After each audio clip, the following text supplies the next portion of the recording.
Adi. Salut! Suntem sub structura unui acoperiș autoportant, da? Nu contează unde. Și aș vrea să-mi spui care este, tu ai mai văzut astfel de acoperiș, așa, nu? Și care este prima impresie? Poză. Știi? Nu știu, așa foarte... De aici se vede cel mai fain. Deci, că pot sta așa aici. Și... așa, liniștitor, cum nu știu de ce. Nu dau seama. Faptul că nu are colțuri, cred că, și nu se oprește așa ochiul. Aici nu mai vorbim doar de acoperiș, că vorbim și de designul casei. Da, da. Și e doar o structură, apoi când te muți. Corect, da. Cred că are ceva din... Tu ce părere ai de acoperișul ăsta? Ai mai văzut așa ceva? Doar în poze. Și îți place? Da, vreau și eu. Ce suprafață avem aici? Undeva la 100 de metri pătrat locuibil și 120 cu pereți. Și fundația? Fundația din beton. Da, beton armat, la 1 metru. Asta am costat o grămadă de bani. Și de la via în sus ai bolțari. am văzut că e pe bolțari. De la sol în sus e pe bolțari. De la pământ în sus. Și asta e o structură scară. Asta pentru e greu, pentru baloți. Cred că scară se numește. Sincer, este structură tip scară nereușită. Nereușită. Pentru că dulgherul și în cazul ăsta n-a știut exact ce înseamnă structura tip scară și în loc să pună... Da. Dar poți să faci o schiță sau faci un jos și de modelul maestre. Eu m-am gândit că am foarte mulți verișori și veri și de toate și m-am gândit că o să facem împreună cu ajutorul lor, fără să plătesc oameni speciali. Dar când a venit faza că trebuia numai să facem, eu trebuie să plec, eu am de lucru, și așa am rămas singur. Adică singur, cu familia strânsă. De ce zici că e o structură scară făcută prost? Pentru că la structura tip scară, dulapii aceștia, se lucrează cu dulap din ăștia, dar se pune invers. Pentru că tu în perete ai între baloți lemn de 5 cm, nu de 10. Una la mână, a doua la mână, sus aici, asta se pune pe cat, are rezistență mai bună, așa ai 5 cm. Ei au dublat aici cu astea, dar asta stă în două cuie. Deci. E dublat, dar aici nici măcar nu-i prinsă pe aici. E pusă doar, nu știu. E prinsă de jos în sus. Da. Adică degeaba. Adică pe forță de desface. Da. Și atunci eu am fost aici acum o săptămână și soluția la toate greșelile astea, că și aici sunt greșeli, dar nu știu. De benzină. Deci benzina rezolvă instant. E pentru că dacă vă uitați, uite aici ce mai bun exemplu, sau, nu mă rog, stă în aer. Da. Și atunci am recomandat... Pe penele ălora. Da. Dar stă în aer.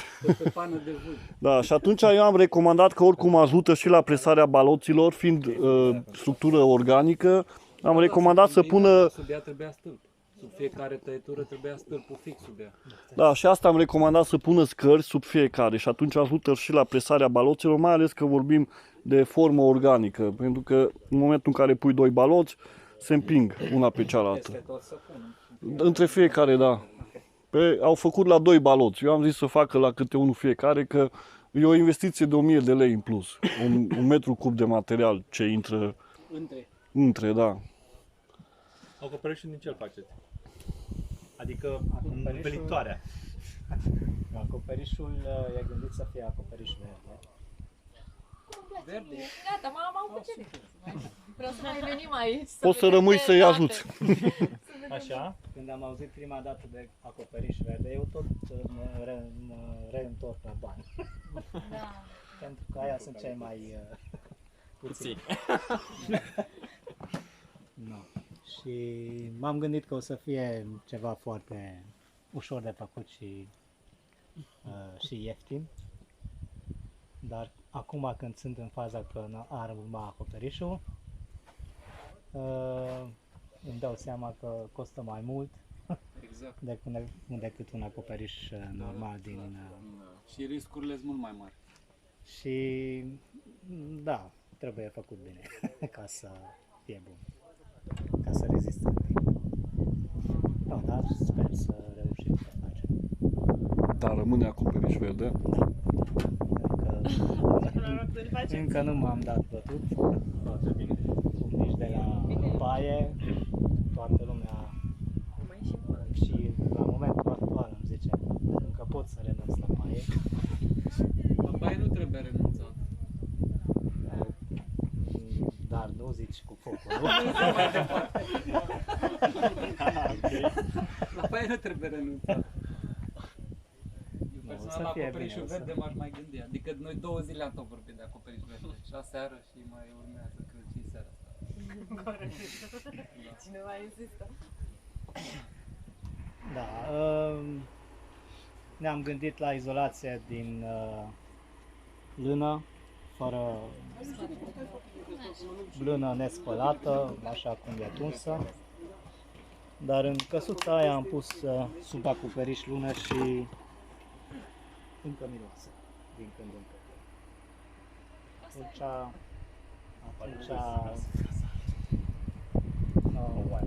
poate renunța la lână.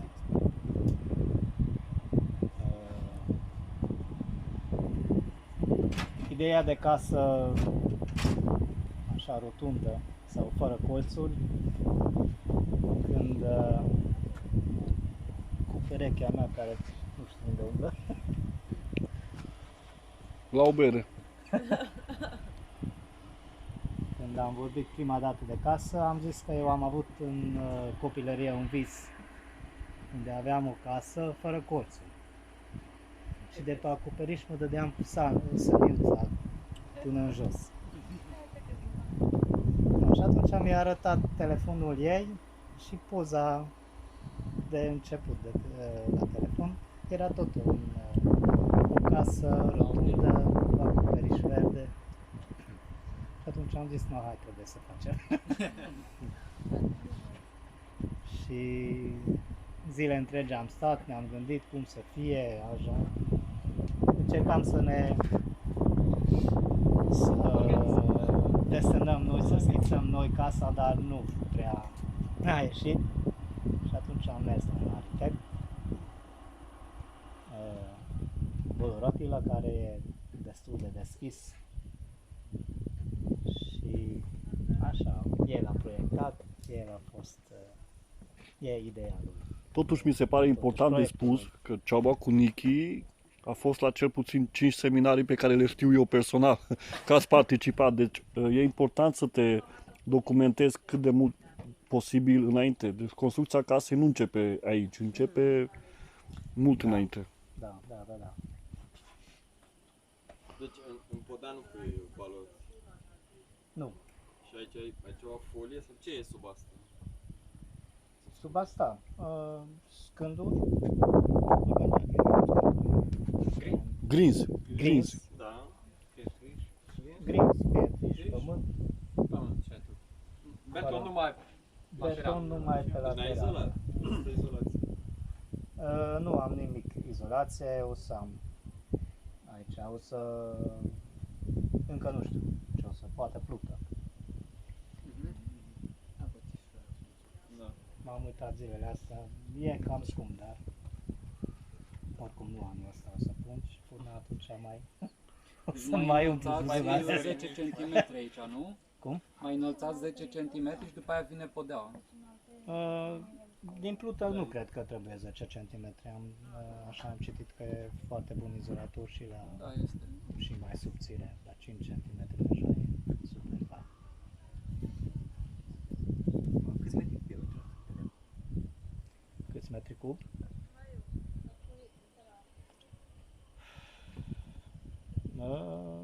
Nu știu. Nu știu că tot am cumpărat așa pe bucăți.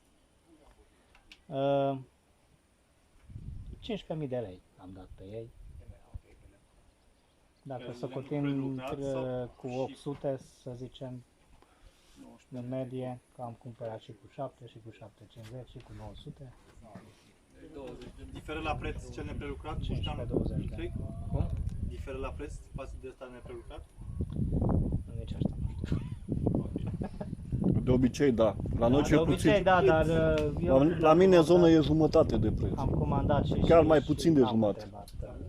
Mi-a zis un preț întreg, mi-a plăcut, am adus, gata. Vi l-a dat uscat din pădure sau? Nu, a fost tăiat cu 2 zile înainte. Am mai stat aici vreo 6 săptămâni. Chiar toți când se dă crud din Băteam pădure și baia. când se dă uscat.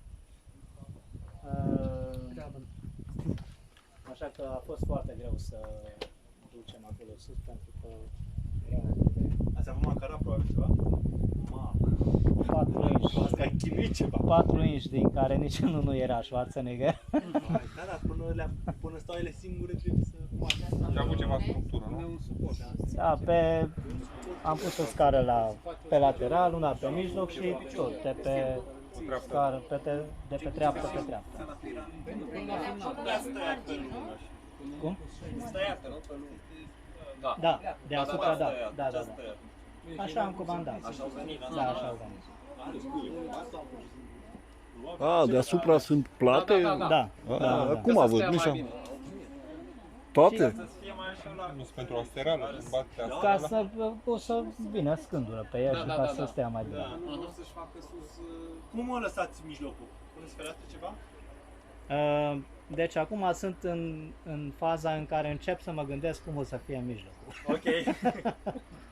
Dar să Vânt artezian. iluminați. Deci o să fie sticlă, asta bistoși, dar cum, asta încă nu știu. Deci va fi fereastră, lumină. Da. Super. Și aici Vitrali jos, ceva colorat? O oglindă aici jos. E proiectat să fie așa Con. un con.